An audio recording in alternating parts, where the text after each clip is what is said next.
تضييق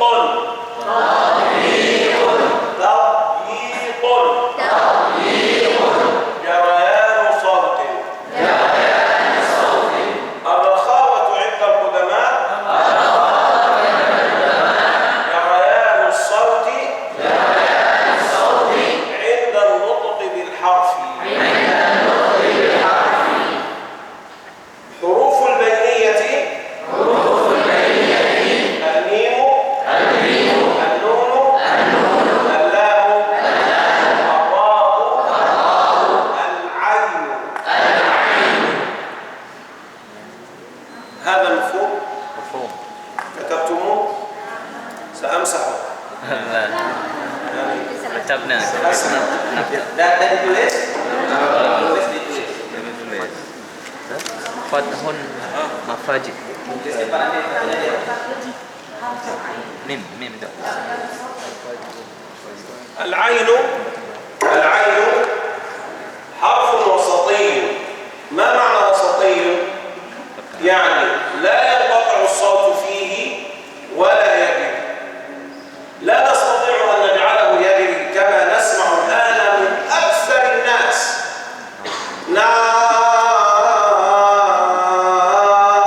إن كان هكذا عندنا في لساننا المصري، نحن عندنا العين هكذا حتى نقول لأطفالنا يعني نجري هذا، ولكن هذا على لساننا العامي. أما اللسان الفصيح فالعين فيه لا تجري جريان. لو كانت هكذا ما غفل عنها القدماء. من يجري صوته الآن في العين ويجعلها رخوة يتهم القدماء بأنهم لم يعرفوا صفتها، وهذا اتهام مردود. هم قالوا عنها وسطية. لما؟ لأنهم وجدوها كحرف فريد. الصوت يجري بداية هكذا، نعم، يسمع ثم ينقطع، نعم. لو حاولنا أن نكمل لا نستطيع، نعم، لا نستطيع. ولكن الآخر، الصوت الآخر، نعم، هذا رخو وليس هو العين العربي. هذا واضح؟ لو انقطع من البداية لكان همزة. يعني الفارق بينه وبين الهمزة هو سماعه اللحظي في بدايته. نعمل اسمع، نعمل.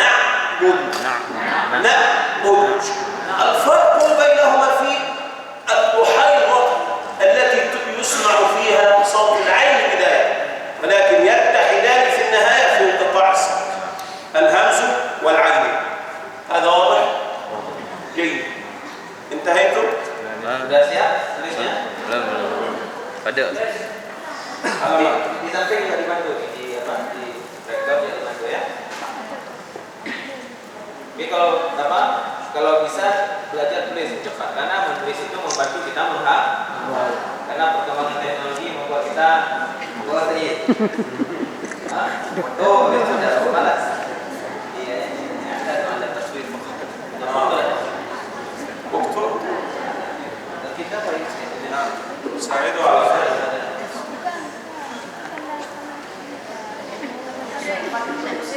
نعم.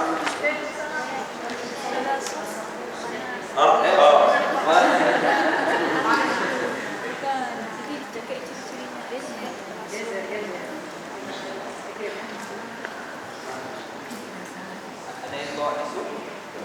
Ada yang bawa tisu? Ada yang buat tisu? Minta aku buat.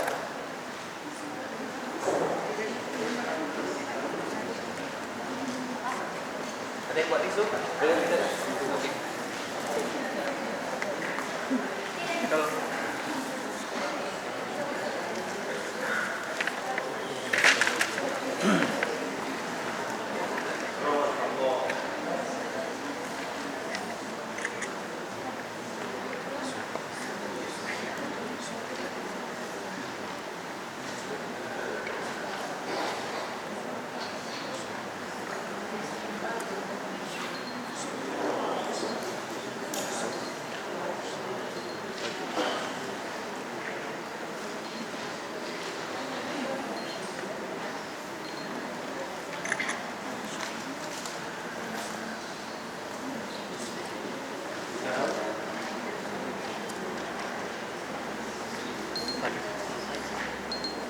Kalau sudah selesai kabari ya. Saya nanya. Dah selesai.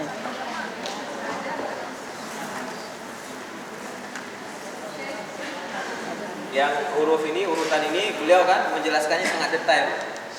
Sering kita dapati penjelasan tentang huruf ini tapi tidak sedetail ini.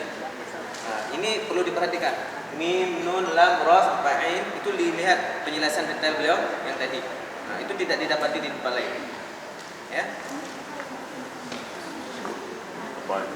Ya. Ini al-bainiyah. Bainiyah. Awak.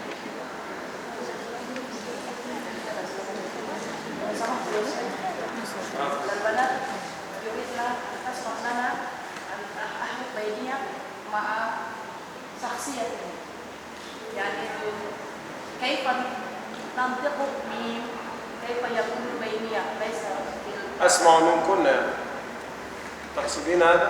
لا ممكن تشرحنا مرة ثانية سأفعل.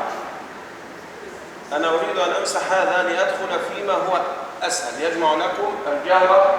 يعني أنا الآن سأجمع لكم بين الموضوع الأول والموضوع الثاني معا.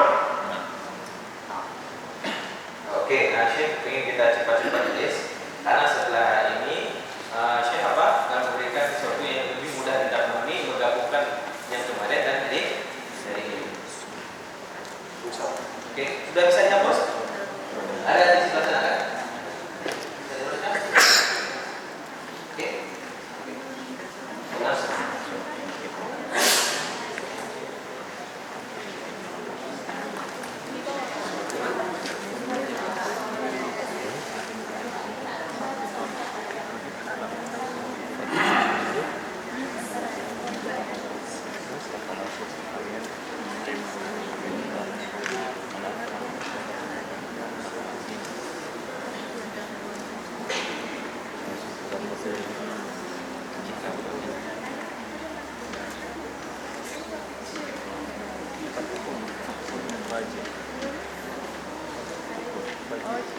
Kahun.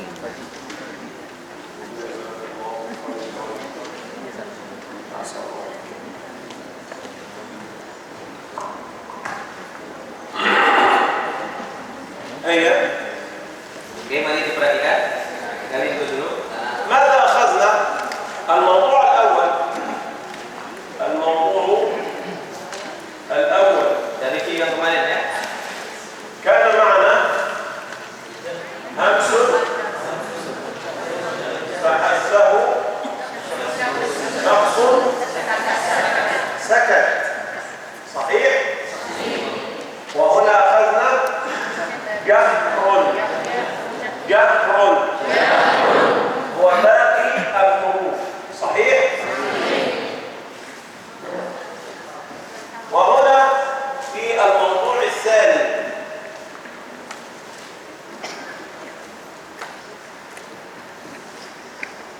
ماذا أخذنا؟ أخذنا شدة. ماذا؟ شدة. ما حروفها؟ سكت. وأخذنا رخاوة أو بينية. ما حروفها؟ لن عمر لن عمر لن عمر. أخذنا رخاوة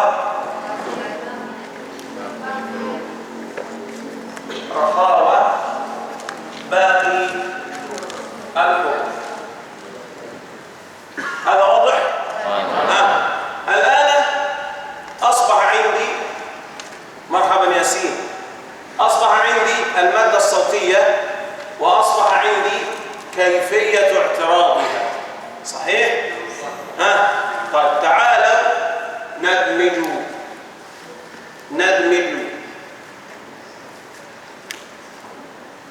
هنا شدة اعتراض وهنا مادة صوتية. فنبدأ نأخذ حروف الهمسة هذه الفاء والحاء والثاء والهاء والشين والخاء والصاد والسين والكاف والتاء. نعرض عليها كيفية الاعتراض. الاعتراض إغلاق تام وإغلاق جزئي. تذكرون مسحنا الصدور الآن فمسحت من رؤوسكم إغلاق تام وإغلاق جزئي. طيب أي هذه الحروف سيكون بالإغلاق التام؟ يعني أنا سأقول همس وآخذ إغلاق تام. أين إغلاق تام في هذا؟ هذا في شدة. شدة، يبقى همس وشدة. من يقول لي ما الحروف التي ستكون مع الهمس والشدة؟ لا أريد طالبا يقوم أو طالبة تقوم، يعني إجابة فردية. محاولة. من؟ والباقون جمهور؟ لا يعني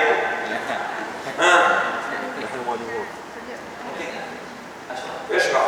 Oke, kemarin kan kita sudah teori kita yang ini kemarin hamsun sama jahur. Hari ini apa? Rakawan dan bainiyah. Hari ini kita gabung. Kita gabung. Perlu kita ketahui nanti ketika belajar sifatul huruf, satu huruf itu tidak hanya memiliki satu sifat, lebih dari beberapa sifat. Maka kita lihat ini Syekh buat huruf. Kita lihat apa pertama? Hamsun sama syiddah. Kemarin yang kita kaji di sini apa? Tertahan nafas. Kalau kita artiin kan apa judulnya kemarin kan ini perangkat suara kita. Perangkat suara kita ada yang tertahan nafasnya, ada yang tidak. Hari ini kita pelajari tentang apa? Tertahan suara. Kita melihat di sini dengan perangkat suara kita yang mengalir nafas atau tidak. Bagaimana apabila dia tertahan secara sempurna atau tidak? Yang pertama kita lihat apa? Yang dia apa? Mengalir nafasnya dan hamsun kan? Mengalir nafas dan dia tertahan secara sempurna. Syekh bertanya kepada kita, kira-kira huruf apa yang bisa kita letakkan di sini? Menuju. Siapa yang jawab? Tunjuk tangan. Lantak.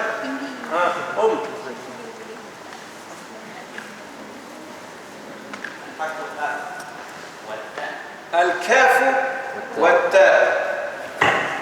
الكاف والتاء. طيب من حروف الهمس جاء معه رخاوة همس. Sekarang hamsun ورخاوة. dan rakhawah. Oke, apa kira-kira? من يجيب؟ Siapa yang jawab? همس ورخاوة. Oke. ممتاز. فحسه شخص سين.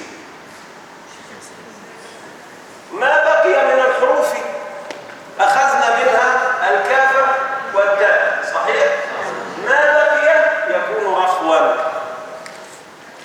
فنقول همس ورخاوة. نقول همس ورخاوة. همس ورخاوة. جيد. هل يوجد في حروف الهمس بينية؟ هل بقي أصلا شيء حتى نفكر؟ أخذنا هنا 8 وهنا 2 وهي كلها 10، صحيح؟ طيب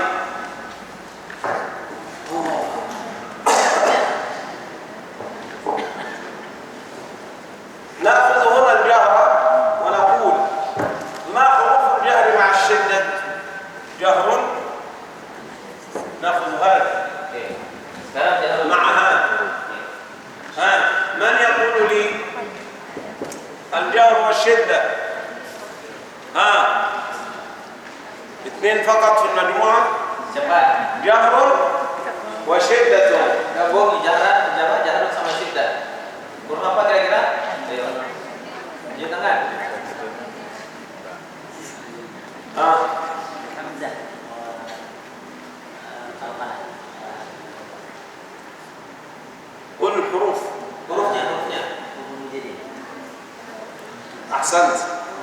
الهمزة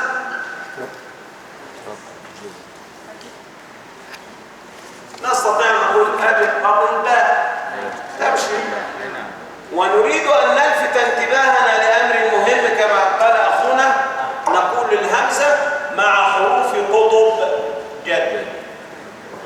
هذه الحروف حروف ماذا؟ القلقلة.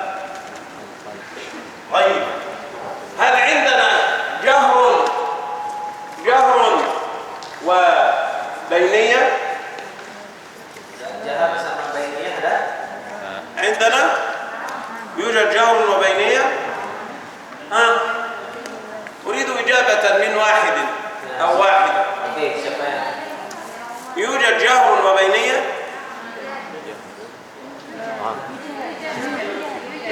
كل حرف بينية. طب ما هي؟ ما حروف الجهر والبينية؟ من يقولها لي؟ Siapa yang menjawab? هي للعمر. كل حروف البينية كلها جهر، فجهر وبينية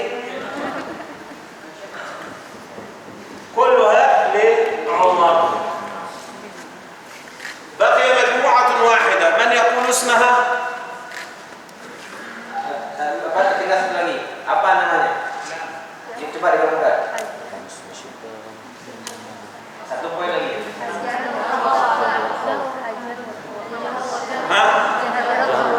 جهر ورخاوة. جهر